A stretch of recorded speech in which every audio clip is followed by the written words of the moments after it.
দৃশা, কি হয়েছে মা, ডাকছে কেন?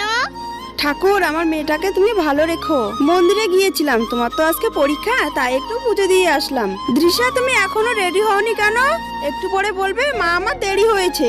আমি সবকিছু গুছিয়ে রেখেছি মা, একটু পড়াশোনা করলাম, এখনো অনেক দেরি আছে মা। আমি ঘুম থেকে উঠে দেখলাম তুমি বাড়িতে নেই, তাই ভাবলাম তুমি আসো তারপরে রেডি হবো। ঠিক আছে মা, পরে তুমি রেডি হয়েও।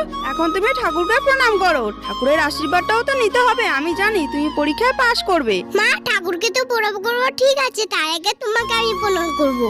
তুমি আমাকে জন্ম দিয়েছো মা, বড় করছো, তোমার আশীর্বাদ পেলে আমার জীবনে সব ভালো হবে। তুমি সবার আগে মা, তাই তোমাকে আগে প্রণাম করবো। দৃশা, এরপর থেকে ঠাকুরকে আগে প্রণাম করবে, তারপর মাকে। ঠাকুরের সামনে মাকে প্রণাম করতে হয় না শোনা। চলো, তোমার দেরি হচ্ছে, তোমাকে রেডি করে দিই। চলো।